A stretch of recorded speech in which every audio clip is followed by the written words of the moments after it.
के हिसाब से नंबर नहीं आए, फिर मैंने वो सुनाना बंद कर दिया। बाकी मैं ये बताता था कि 190 180 नंबर आ जाएंगे। इंटरव्यू मेरा अच्छा भी हुआ था। 2020 के इंटरव्यू में मेरे 168 नंबर थे, जो एवरेज नंबर थे।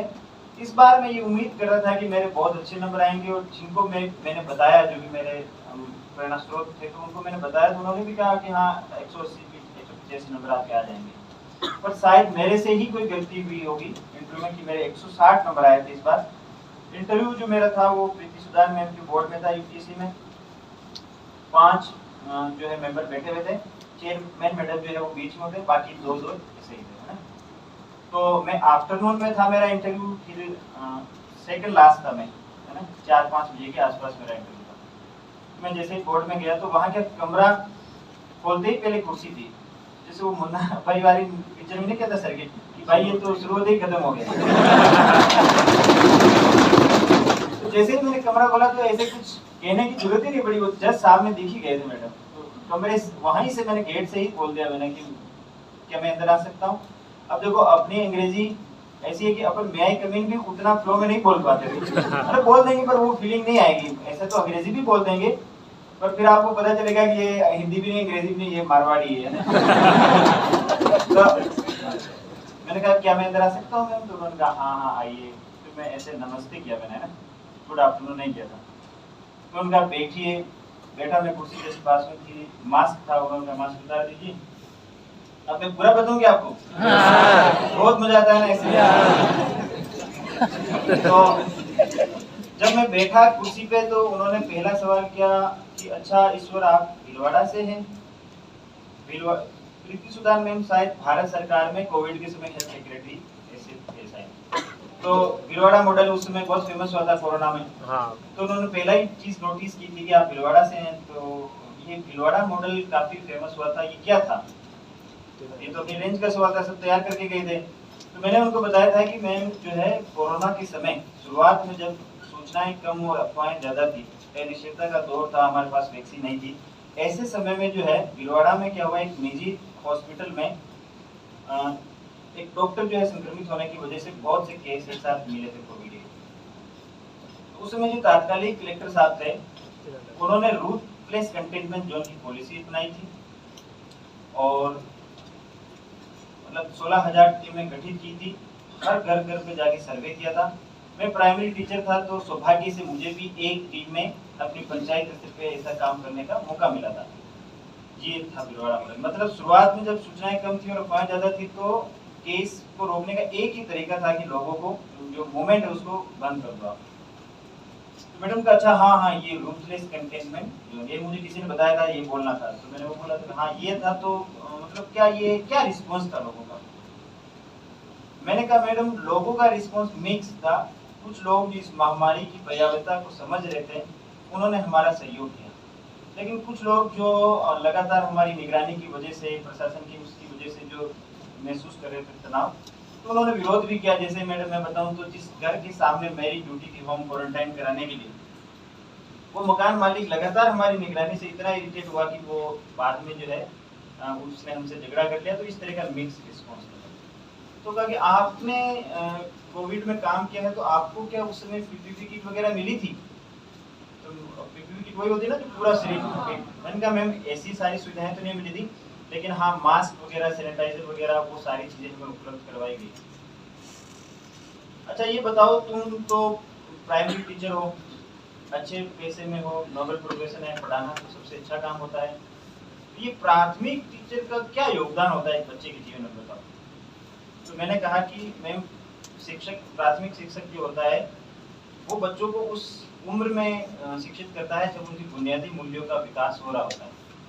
तो जैसे रूसो ने भी कहा है कि एक शिक्षक जो है, बच्चे कोरे कागज की तरह होते हैं और शिक्षक जो है उस पर जो चाहे वो बना सकता है, उनके जीवन को निर्धारित करता है। तो एक प्राथमिक शिक्षक का बहुत इंपॉर्टेंट रोल, महत्वपूर्ण जो है वो होता है। तो उन्होंने कहा फिर आप सिविल सेवा में क्यों आना चाहते हैं? मैंने कहा कि मैम अगर मैं एक शिक्षक रहता हूँ, मैं अपने शिक्षक पैसे को एंजॉय करता हूँ, मैं प्राथमिक शिक्षक, मुझे पढ़ाने में मजा आता है, टीचिंग मेरी हॉबी भी है, लेकिन यदि मैं एक शिक्षक रहता हूँ तो मैं एक विद्यालय के स्तर तक ही बच्चों के जीवन को प्रभावित कर पाऊंगा। सिविल सेवा मुझे एक ऐसा मंच प्रदान करेगी जहाँ मैं अपनी व्यक्तिगत क्षमताओं का सबसे बेहतर प्रयोग इसलिए मैं सिविल सेवा करना चाहता हूँ। फिर उन्होंने इसका मुझे और अच्छा आंसर देना चाहिए था।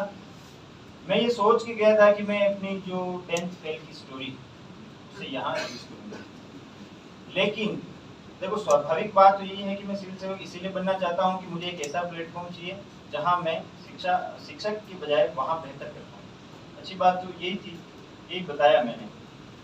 पर मुझे ऐसा लगा कि चेयरमैन मैडम के साथ मेरी उतनी और बातें नहीं हुई, जैसे हो सकता थोड़ा मैं कुछ और क्लू देता, वो और कुछ पूछते, तो यहाँ थोड़ी बात उनसे हो जाए ना, ठीक है, नंबर तो वही देते हैं, तो इंटरव्यू आपके पक्ष में हो जाता है, पर उतना अच्छा हुआ नहीं।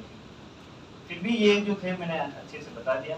फिर पास में एक लेडी मेंबर बैठे थे मैडम, उन्होंने पूछा कि हिंदी साहित्य आपका वैकल्पिक विषय है, ये बताओ मीरा के गुरु कौन थे? रैदास। उनका रैदास के गुरु कौन थे?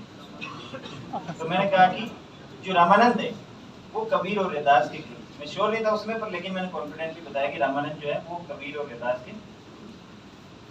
तो उन्होंने कहा अच्छा ये बताओ तुम राजस्थान से आते हो, राजस्थान में महिलाओं की स्थिति तो बड़ी खराब है, तो क्या वजह है? मैंने पहली वजह ये बताई, देखो आर्थिक कारण है होना, पितृसत्तात्मक समाज होना, ये तो सब स्टेटमेंट। स्पेशली राजस्थान में ऐसा क्या है कि वहां बहुत खराब है? तो मैंने एक चीज जो मैं पहले पढ़ के गया, मैंने बताया कि जिस तरह से बंगाल और महाराष्ट्र में सामाजिक सुधार आंदोलन हुए हैं, उस तरह के सामाजिक सुधार आंदोलन हमें जो है 19वीं शताब्दी में राजस्थान में देखने को नहीं मिलते। जैसे बंगाल में आप देखोगे तो राजा राम मोहन राय सती प्रथा का विरोध कर रहे थे, इधर दयानंद सरस्वती जो है बालिका शिक्षा को बढ़ा रहे थे, ईश्वर चंद्र विद्यासागर थे।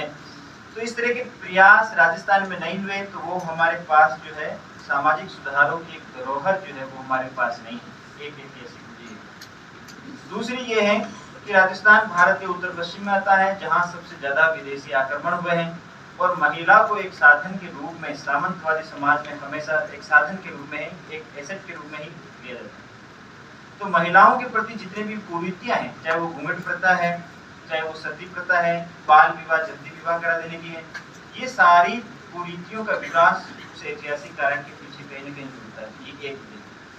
तीसरी वजह मैडम ये है कि हम जो है बालिका शिक्षा में बिहार के बाद दूसरे सबसे खराब स्टेट है पूरे भारत में। तो जब तक माँ शिक्षित नहीं होगी तब तक जो है महिला सशक्तिकरण एक मिथक है, एक भ्रम। फिर उन्होंने कहा कि अच्छा इसके लिए क्या करना पड़ेगा, इतने सारे कानून बना रखे हैं, फिर कैसे क्या संभव है? तो मैंने बताया कि सबसे पहला सुधार ये करना होगा हमें कि महिला के हाथ में जब पैसे आएंगे, आर्थिक संबल उन्हें मिलेगा, तो उन्हें परिवार और समाज में एक भागीदार के रूप में देखा जाएगा। तो आर्थिक रूप से सशक्त करना पड़ेगा। तो बीच में ही उन्होंने रोक दिया। उन्होंने कहा कि महिला घर से बाहर ही नहीं निकल पा रही, कैसे आप आर्थिक रूप से संबल करोगे, क्या करोगे, कैसे उस धारणा को तोड़ोगे? तो मैंने फिर एक एग्जांपल देते हुए बताया कि मैम आप सही कह रही हैं, लेकिन उसके लिए हमें क्या करना होगा, समाज में ऐसी महिलाएं जो इस क्षेत्र में आगे बढ़ रही है, जैसे बाड़मेर की रूमा देवी, उन्होंने एक एनजीओ चलाया और उस पूरे परिवेश को ही बदल दिया पूरा। तो इस तरह के जो रोल मॉडल है, जो भूमिकाएं हैं, उनको सामने लाना होगा, जिससे हम एक मतलब प्रेरणा वो दे सकते हैं। तो फिर उसके साथ ही मैंने जोड़ दिया, इसी तरह से बाल विवाह का विरोध करने वाली सीमा मीणा को जहांजपुर की, जिसने अपने बाल विवाह की खबर खुद ही कर दी थी, उनको जो है फिर राष्ट्रीय बालिका अवार्ड ऐसा मिला था। तो इस तरह के रोल मॉडल हमें बनाने होंगे, जिससे कि ये समाज की जो धारणा है पितृसत्तात्मकता की, उसे हम तोड़ सकते हैं। उन्होंने कहा कि उससे क्या होता है, उसने बाल विवाह की खबर कर दी। ऐसे तो एक हरियाणा में भी कुछ केस हुआ था जिसमें लड़की ने अपने बाल विवाह की खबर कर दी, तो फिर उसके घर वालों ने उसी को मार दिया, जैसा कोई उन्होंने बोला। तो अब मैंने यहाँ बोल दिया कि माफ कीजिएगा मैम, आप जिस केस की बात कर रहे हैं उससे मैं वाकिफ नहीं। मैडम ने वो क्लोज कर दिया वहीं टॉपिक। फिर सेकंड सर थे, उन्होंने हिस्ट्री के बारे में पूछा कि आप हाँ प्राइमरी टीचर के बारे में पूछा कि शिक्षा में क्या कमियां हैं। अब शिक्षा में कमियां तो मैं सारे लेके गया, कमियां याद करके गया। मैंने पहली चीज बताई कि सर सबसे बड़ी कमी ये है, असर का जो सर्वे आया है, असर रिपोर्ट है, मतलब प्रथम एनजीओ की रिपोर्ट आती है सर, असर की रिपोर्ट ये बताती है कि 98% बच्चों को, हम प्राइमरी बच्चों को स्कूलों में पहुंचाने में सफल हुए हैं, लेकिन क्वालिटी एजुकेशन अभी भी दूर का सपना है, ये मैंने बोला। तो उन्होंने कहा कि क्वालिटी एजुकेशन क्यों नहीं दे पा रहे हैं, देगा कौन इनको? मतलब वो यही कहना चाह रहे हैं कि अंततः शिक्षकों की गलती है। तो मैंने कहा कि सर आप सही कह रहे हैं, गुणवत्तापूर्ण शिक्षा देना के लिए सबसे पहला प्रयास शिक्षकों के स्तर पर करना होगा। शिक्षक प्रशिक्षण की जो स्थिति है टीचर ट्रेनिंग की, वो उतनी अच्छी नहीं है हमारी। तो वो बीच में बोले कि भाई मैंने तो अरुणाचल में काम किया है, वहाँ तो शिक्षकों को हमको ट्रेनिंग नहीं देते थे, लेकिन वहाँ इतनी अच्छी पढ़ाई होती थी कि बच्चों के घर वाले जो है शिक्षक के नाम पे अपने बच्चों का नाम रखते थे। ऐसा वो चेयरमैन मैडम को और मुझे दोनों को बता रहे थे कि ऐसा।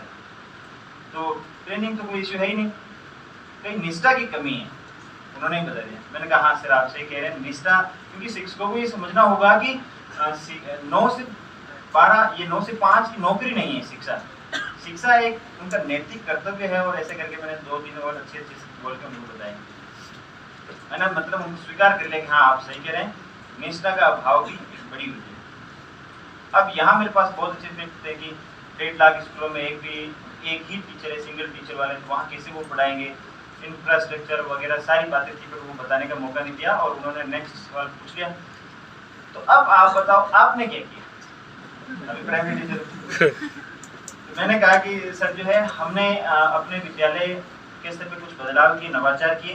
पहला तो ये किया कि मैं जिस गांव से आता हूँ उस गांव में मतलब मैं जहाँ पढ़ाता हूँ वहाँ हमने और साथियों ने मिलकर ये प्रयास किया कि ज़्यादा से ज़्यादा बच्चे सरकारी विद्यालय में पढ़ें। इसके लिए हम जुलाई में एक नामांकन रैली निकालते हैं, घर घर जाते हैं, बच्चों को समझाते हैं, पढ़ने के लिए हम लाते हैं।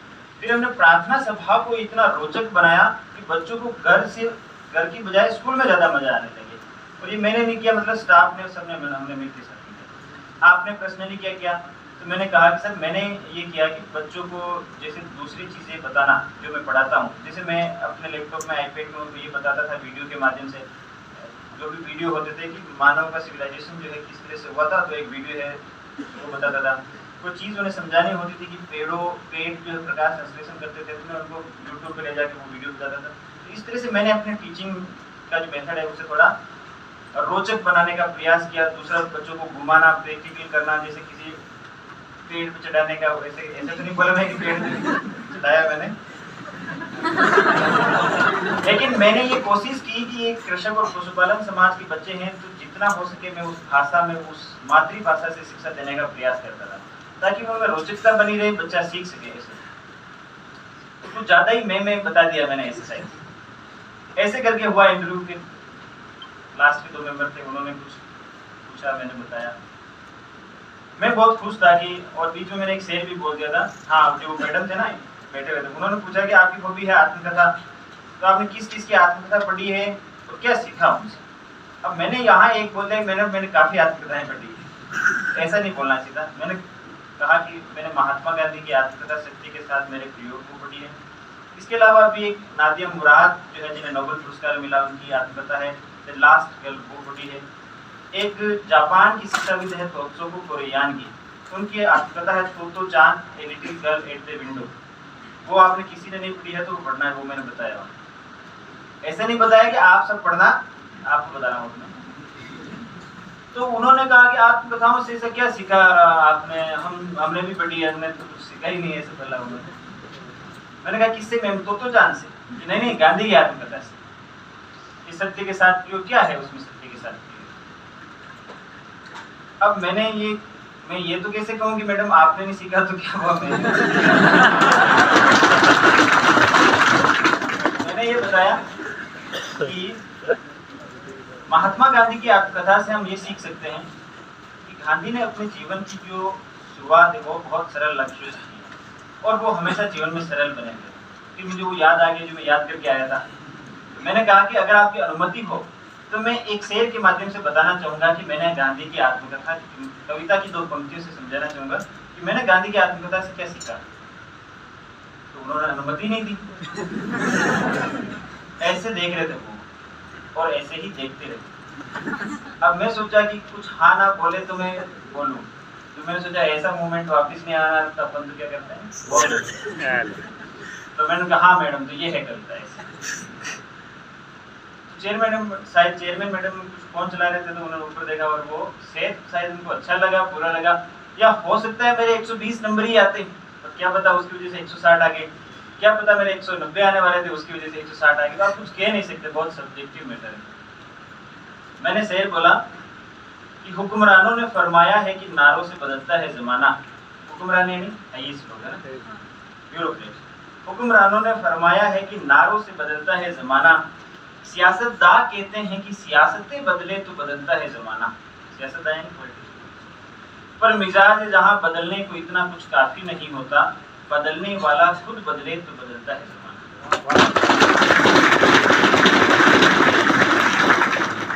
तो मैंने ये सीखा है कि जो बदलाव आप दुनिया में देखना चाहते हैं, वो बदलाव सबसे पहले अपने अंदर करना चाहिए। ये मैंने बताया उनको, और फिर एक दो सवालों के बाद इंटरव्यू खत्म हो गया। तो इससे मैं ये सोच रहा था कि अपना इंटरव्यू बहुत अच्छा गया है। उम्मीद यही थी सबको कि मेरे 185 180 नंबर आएंगे, मेंस में मेरे अच्छे नंबर थे। अगर मेरे 190 नंबर आ जाते तो शायद मेरी रैंक होती 300 के आसपास, 180 आ जाते तो 450 के आसपास, 170 भी आ जाते तो 550। यानी एक एक नंबर, 7-8 बच्चे हैं लिस्ट में, एक एक नंबर आपकी सर्विस को यहाँ से वहाँ वहाँ से बहुत मैटर करता है। अपन इस बात से ही पूछते हैं कि अपना लिस्ट में नाम। तो आप सबका बहुत बहुत धन्यवाद कि आपने